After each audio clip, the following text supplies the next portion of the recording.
Is it outbound cold calling script? Is that that's what it has on the top? Yeah.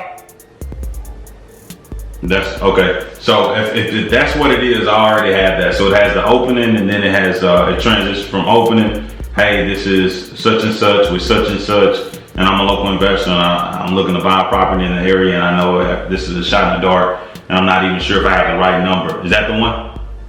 Yes. Okay, so that's what I'm using right now. okay. That's a good script. That's the one we want you on. Essentially, I'm gonna go over the script with you. I know you've been doing it for about a week.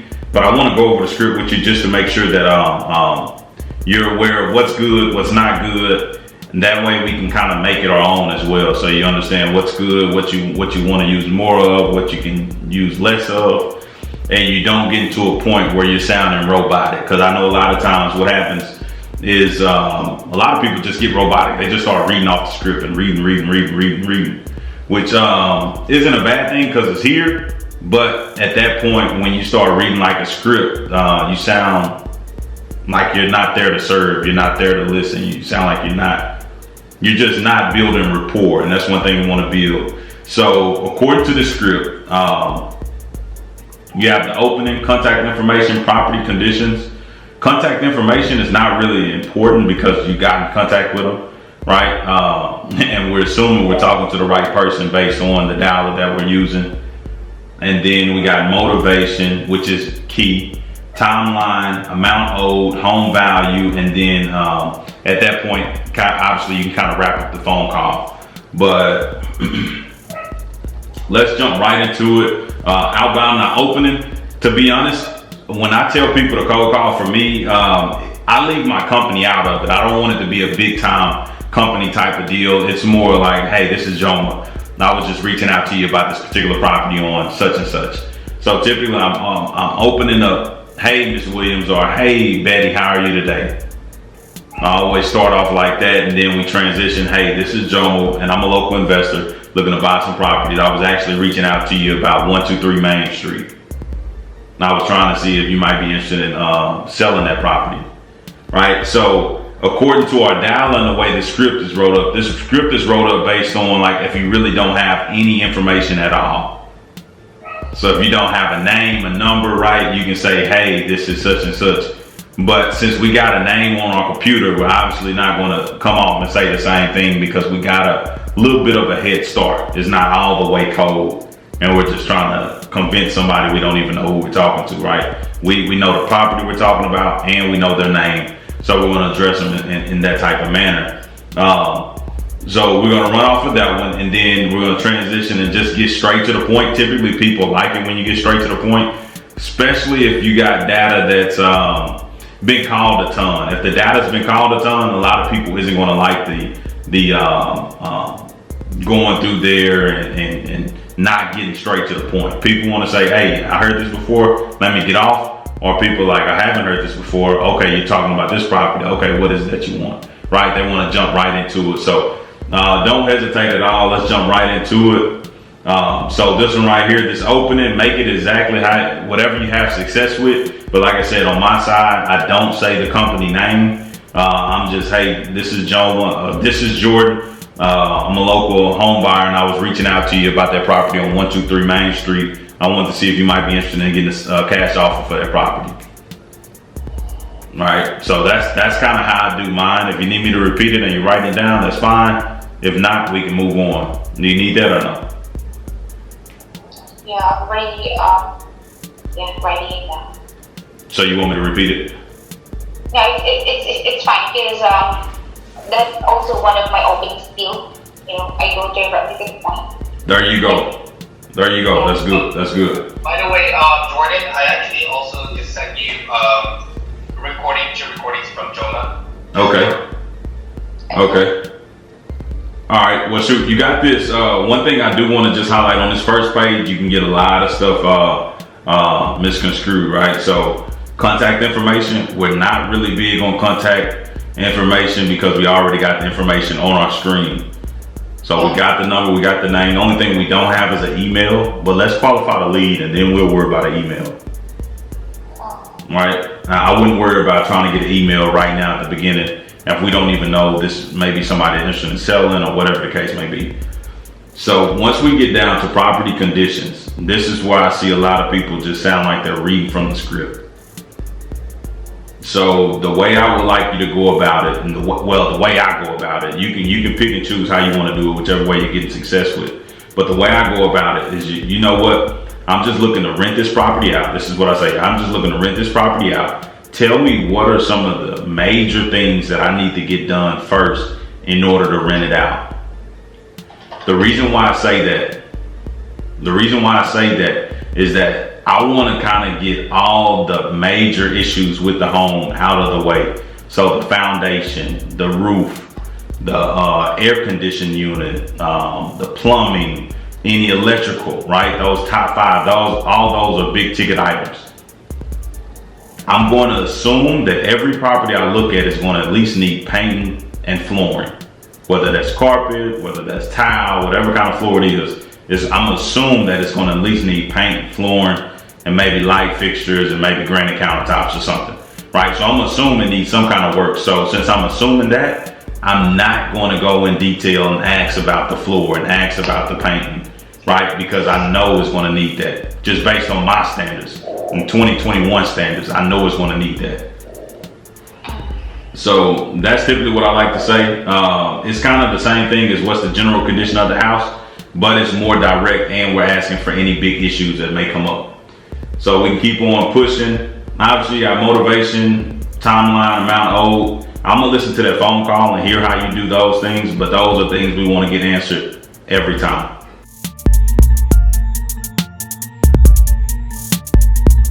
Joma, how you think you did? How you think you did on your cold calling this week, for the first week? During my first week, yeah, the call was fine, and I was able to familiarize with the script, with the questions, with the client, and yeah. But I do have the questions here because I do have any like objection with the client. Like if I ask them about the cash offer, and then they wanted to provide them right away the exact figure. I'm having a hard time with that. Okay, this is how we address that when they want to. They wanted to ask the exact figure, but on my part, I wasn't able to provide it right away. And you shouldn't. This is typically how I address that. Whenever I have a customer that wants to offer right now, I always say, okay, well, I can give you my quick offer, or I can give you my best offer, whichever one you want. So if you want my quick offer, I won't be happy with it, and I'm sure you won't be happy with it, but I can throw a number out there and hope it sticks. But if you got some time, and it don't sound like you have any time, if you have some time, let me get 5 minutes, let me get the information, and I'll have my manager give you a call back with our best offer. So that's typically how I do it. I always go negative. I tell them their options, and I try to go as negative as possible.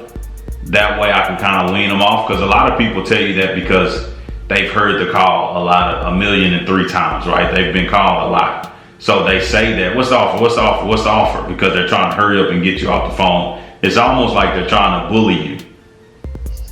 And that's the reason we go negative, because for whatever reason, when you confront them, they tend to back up off of where they are. If they feel like you're coming off aggressive, they're gonna be like, okay, maybe I need to. This is a little hostile. And plus, when you give them the option to get the best offer or a fast offer, I mean, consciously, the best offer only makes sense, right? So when they're trying to get that fast offer from you, it don't make sense from their point of view. It don't make sense to hear my fast offer when they can take 5 minutes of their time to get my best offer. And I always say it don't sound like you got 5 minutes, because at that point we can kind of get off the phone. If they do have 5 minutes for my best offer, then shoot, let's do it. But typically if they don't have 5 minutes, they're not really interested anyways. So we kind of get a little bit of best of both worlds. If they want my fast offer, I'll say, yo, give me a second. I'll throw something out, look at Zillow, divide it by 2, say what Zillow says it's worth, divide it by 2, and then throw it out there. But typically those people don't like that offer anyways. So that's how we combat it, is just by saying, hey, I can give you my best offer or my fast offer. Whichever one you want to do. If you got 5 minutes, I can get you my best offer. I can get this information over to my manager. He can give you our best offer. If you don't, which it sounds like you don't have even that, I can give you my fast offer, but I won't be proud of it, and I'm pretty sure you won't either. So that's how I handle that rebuttal. Obviously, it's gonna take practice, and just whenever you get it, try to use it, or whenever you're during some downtime, try to use it and practice it. That way, when you get on the phone with somebody, you actually use it as opposed to having it there but haven't really prepared, and then when it's time to say it, you're not really ready to say it. But most people that got any sense is going to say, yeah, okay, let me take my best offer. Yeah, got it. Okay. So let's listen to this phone call. Huh? Yeah, that is one of the most objection that I got from last week. Mm-hmm. And I wasn't able to provide the correct rebuttals, so they end up like hung up. That's how it always is. Be ready for it. That rebuttal is not going anywhere. I'll be honest with you. That's going to always be there because you're going to always get those type of sellers that you're calling. But be ready for it anyways and keep on going. Our job when we're on the phone is to serve. And let's keep that mentality when we're here. Okay, who can I serve? I'm just here to serve. I'm just here to help. That's our mentality. So if we keep that mentality, we'll feel right about ourselves. Even the people that hang up in our face, we can move on to the next person and say, you know what, that's perfectly fine. I can help this person. This person wants my help. This person needs my help.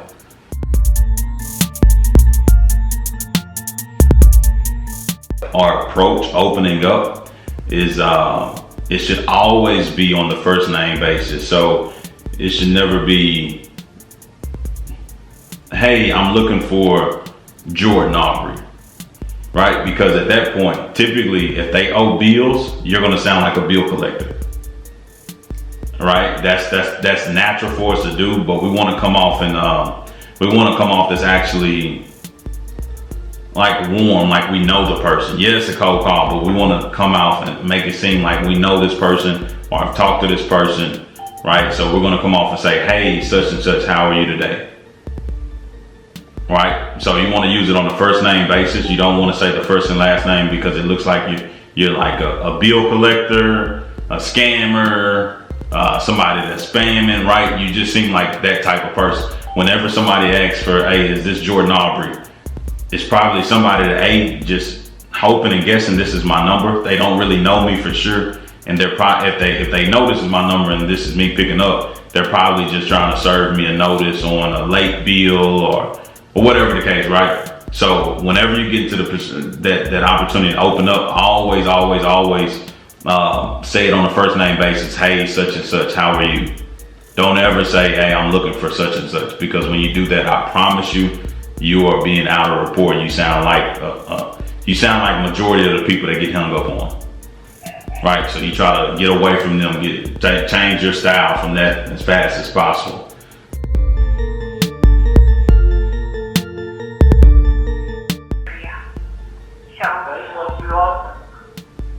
For the exact figure and the cash offer, my manager will give you a call back to discuss the Sure, good night. Thank you so much. Okay, so he was a little hostile. You can tell you're not the first person to call him. He was a little hostile. It sounded like. Did you hang up on him?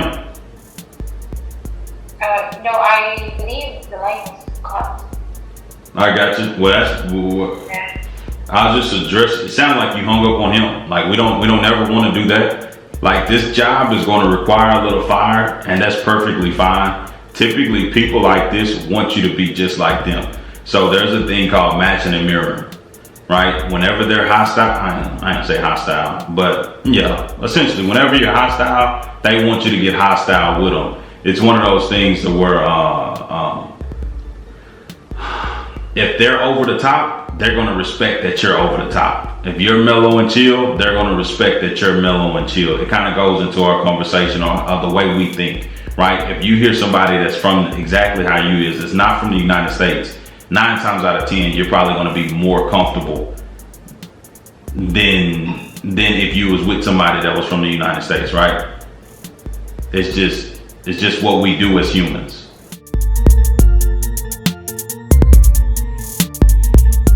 One thing that I always like to say, whenever they talk about money, well, if you got enough money, whenever they bring up money, typically what I like to say is, you know what? Money is the easiest part of what we do. Money is the easiest part of what we do. Cash is always the easiest thing. As you know, if you're a homeowner and you bought a couple of houses, typically there's a lot more things that goes into this process than just coming up with a number. Right? That's what I tell them all the time. So get used to that. Say it with me, Jonah. Say money is the easiest thing about buying a house. Well, with the customer, money is the easiest thing in buying a house. Boom, I like it. Practice that. Get good at doing that. And you know what? Even make it sweeter. Laugh a little bit. Laugh a little bit and say, you know what? Money is the easiest part of this whole thing. or even say, hey, you know what? Money is the easiest part of this whole thing. You know what? I got plenty of that. If that's all I needed, I'll buy every one of these houses. Right? But people like to hear that, and then what that gives off is confidence. That gives off confidence in you knowing what you're talking about. And yeah, we're learning. We're in the process of learning everything. But essentially, confidence can't be fake. It can't be act, right? But if you can just start saying that, they'll say, okay, this person may know what they're talking about. Sounds like they've done a couple of deals. I don't know if you have or not, but it's